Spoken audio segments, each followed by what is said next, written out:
সেই দেশের মাটি মানুষই আমার সবকিছু।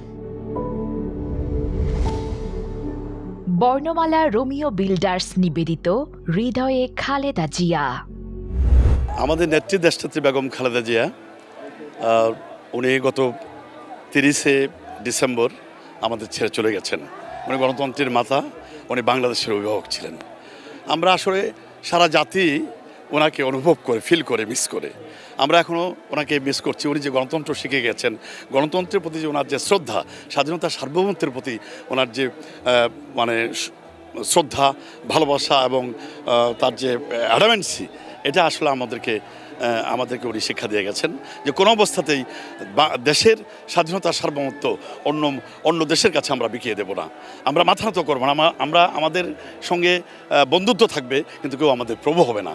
গণতন্ত্রের জন্য যারা গণতন্ত্রকে হত্যা করার জন্য বারবার চেষ্টা করেছে, আমাদের নেত্রী গৃহবধূ ছিলেন। 1983 সালে উনি বাংলাদেশের রাজনীতিতে এসেছেন এবং বাংলাদেশ জাতীয়তাবাদী দলের হাল ধরেছেন। উনি তো এসে দেখেছেন যে স্বৈরাচার এরশাদ গণতন্ত্রকে হত্যা করেছে। বিএনপি থেকে সাত্তার সাহেবের কাছ থেকে আপনার ক্ষমতা ছিনিয়ে নিয়ে উনি স্বৈরাচারের ভূমিকা পালন হয়েছিলেন, উনি গণতন্ত্রকে হত্যা করেছিলেন। আমাদের নেত্রী বলেছেন, অনেক আহ্বান করেছেন। আমরা দেখেছি অনেক নেত্রীকে, শেখ হাসিনাকে, ফ্যাসিস্ট শেখ হাসিনাকে একসঙ্গে 15 দল 7 দল করেছেন। ওনারা ওয়াদা করেছিলেন যে এই স্বৈরাচারের পক্ষে আন্ডারে আমরা কোনো নির্বাচনে যাব না। সেই দিন আমরা দেখেছি 1986 সালে ওই আপনার চট্টগ্রামের লালদিঘির ময়দানে শেখ হাসিনা বললেন যে এরশাদের অধীনে আমরা কোনো নির্বাচনে যাব না। কিন্তু পরের দিনেই এসে ওনারা দেখলাম যে ওনারা নির্বাচনে গেলেন, স্বৈরাচারের সঙ্গে হাত মিলিয়ে নির্বাচনে অংশগ্রহণ করেছে। কিন্তু আমাদের নেত্রী দেশনেত্রী বেগম খালেদা জিয়া স্বৈরাচার এরশাদের সঙ্গে কোনো হাত মিলান নাই, মাথা নত করেন নাই। আমরা পরবর্তী সময় দেখেছি আপনার উনি 1991 সালে প্রধানমন্ত্রী হয়েছেন। পরবর্তী সময় আওয়ামী লীগের সময় আমরা দেখেছি যে ওনার যে অবস্থা, এবং 2001-এ আবারও তিনি প্রধানমন্ত্রী হয়েছেন, এবং 2006-এর পরে 2007-এ যে সরকার আসলো ফখরুদ্দিন মনিদুর সরকার, সেই সরকারের বিরুদ্ধেও একটা অগণতান্ত্রিক সরকার ছিল, স্বৈরাচার সরকার ছিল, সেই সরকারের বিরুদ্ধেও দেশনেত্রী বেগম খালেদা জিয়া সোচ্চার হয়েছেন। শক্তভাবে এই আইনের বিরুদ্ধে, এই শাসনের বিরুদ্ধে উনি প্রতিবাদ করেছেন যে গণতন্ত্র ছাড়া আমি কোনো অবস্থাতেই কারোর সরকার কাছে মাথা নত করবো না। আমরা সেদিন এই যে উনি চলে যাওয়ার পরে আজকের যে শূন্যতা, সেই শূন্যতার জন্য আমরা মনে করি উনি আমাদের যে আজকের যে জনাব তারেক রহমান বিএনপির চেয়ারম্যান হয়েছেন, ওনাকে যোগ্য নেতৃত্ব উনি তৈরি করে গেছেন।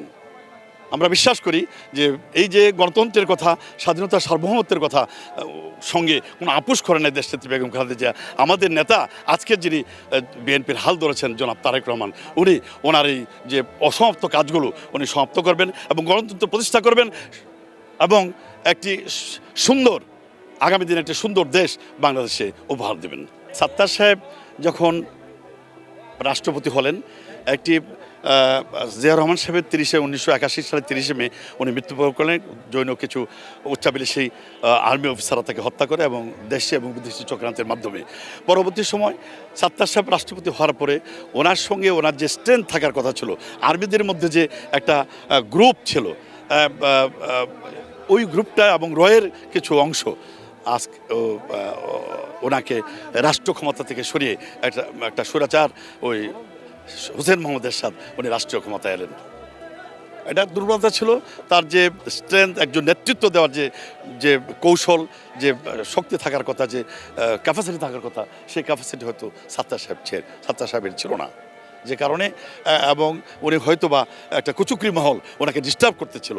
ঠিক এই মুহূর্তে স্বৈরাচার এরশাদ রাষ্ট্রীয় ক্ষমতা এসে গণতন্ত্রকে ধ্বংস করলেন। বড় অর্জন ছিল শিক্ষা, নারী শিক্ষা। বড় অর্জনের মধ্যে আমরা দেখি যে আজকের যে নারী নেতৃত্বের এবং নারী শিক্ষার যে উত্থান, এটা আমাদের নেত্রী দেশনেত্রী বেগম খালেদা জিয়ার এখান থেকে হয়েছে। আপনারা জানেন কিছুদিন আগে লন্ডনে গিয়েছিলেন উনি চিকিৎসার জন্য। ওখানে ওনার যে ডাক্তার এবং নার্সরা ছিল, ওখানে একজন নাইজেরিয়ার একজন নার্স ছিল। সেই নার্স বলেন, ওনাকে তো আমরা চিনি, উনি সাবেক প্রধানমন্ত্রী বাংলাদেশের। ওনার কারণেই আজকে আমি লন্ডনে নার্সিং পেশা আমি নিয়োজিত হয়েছি। আমাদের সরকার, ওনার সরকার আমলে 1991 থেকে 1996 পর্যন্ত যে নারী শিক্ষার জন্য উনি যে উদ্যোগ নিয়েছিলেন, যে শিক্ষার বিনিময়ে খাদ্য, এটা দেওয়ার কারণে এই এই এই নীতিটা আমরা আমাদের সরকার গ্রহণ করেছিল এবং গ্রহণ করার পরে আমাদের যে ছিন্নমূল মানুষ যারা লেখাপড়া করাতে পারতো না, দরিদ্র লোক ছিল, তাদের সন্তানেরা শিক্ষায় শিক্ষিত হয়েছে এবং আজকে আমি পেশায় নার্স হয়ে আমি লন্ডনে পেশাত্ব করছি। উনি চেষ্টা করেছেন, প্রথমে আপনি দেখেছেন 2001-এ রাষ্ট্রীয় ক্ষমতা আসার পরে যে আর্মিদেরকে দিয়ে একটা অপারেশন কিলহার উনি চালিয়েছিলেন। সেখানে বিএনপির অনেক মন্ত্রীদের গাড়ি থামিয়েছেন। আমাদের নেতা বিএনপির মহাসচিব খন্দকার আব্দুল্লাহ সাহেব, ওনার গাড়িও কিন্তু উনিও সেদিন হুইপ ছিলেন, চিফ হুইপ ছিলেন, কিন্তু ওনার গাড়িও সেদিন থামিয়ে আর্মিরা চেক করেছে। আমরুল্লাহ আমানের গাড়ি থামিয়ে দিয়ে মন্ত্রী উনি, কিন্তু তাদের গাড়িও চেক করা হয়েছে। আমরা দেখেছি সেদিন প্রায় 11,000 বিএনপি নেতা কর্মীদেরকে গ্রেপ্তার করা হয়েছিল। ক্রসফায়ার তো করেছেন, আমরা জানেন আমাদের নিজের লোকদেরকে অনেকেই ক্রসফায়ারে অনেকেই মানে যেটা সহ্যের সীমা লঙ্ঘন করেছিল। নেত্রী কখনো ক্রসফায়ারের পক্ষে ছিলেন না, কিন্তু যখন সহ্যের সীমা ব্যক্তিগতভাবে দেশ মানুষের অপকার করছে, সন্ত্রাস করছে, সেই সন্ত্রাসীদেরকে উনি কি তালিকা করে উনি চেষ্টা করেছেন জেলে ধরার জন্য। যাদেরকে ধরতে পারেন তাদেরকে হয়তো বা মানে ক্রসফায়ারে দেওয়া হয়েছে, কিন্তু উনি না পেরে উনি কিন্তু কোনো অবস্থাতেই এটার পক্ষে ছিলেন না।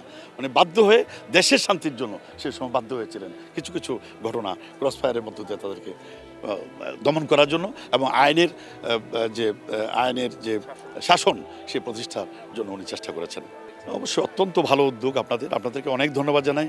আপনারা যারা গণমাধ্যমে আছেন এবং কালচারাল জগতে আছেন, যারা আপনারা গণমাধ্যমে আছেন, তারা অবশ্যই আমরা আশা করি যে দেশনেত্রী বেগম খালেদা জিয়ার এই যে কারোর কাছে মাথা নত না করা, কোনো শর্তের কাছে কোনো শক্তির কাছে কোনো মাথা নত না করা, স্বৈরাচারের সঙ্গে কোনো আপোষ না করা, এই যে ওনার দীর্ঘদিনের যে আন্দোলন এবং উনি যে আপোষহীন নেত্রী হয়েছেন, এটাকে ধারাবাহিকভাবে ওনার যে কর্মকাণ্ড দীর্ঘ 82 সাল থেকে পরবর্তী আপনার 2025 সাল পর্যন্ত ডিসেম্বর পর্যন্ত ওনার কর্মকাণ্ডকে, ওনার যে কর্মকাণ্ডকে আপনারা তুলে ধরবেন, এটাই আমরা প্রত্যাশা করি শ্রমিক দলের পক্ষ থেকে। বর্ণমালা রোমিও বিল্ডার্স, জন্মই যার সৃষ্টিতে।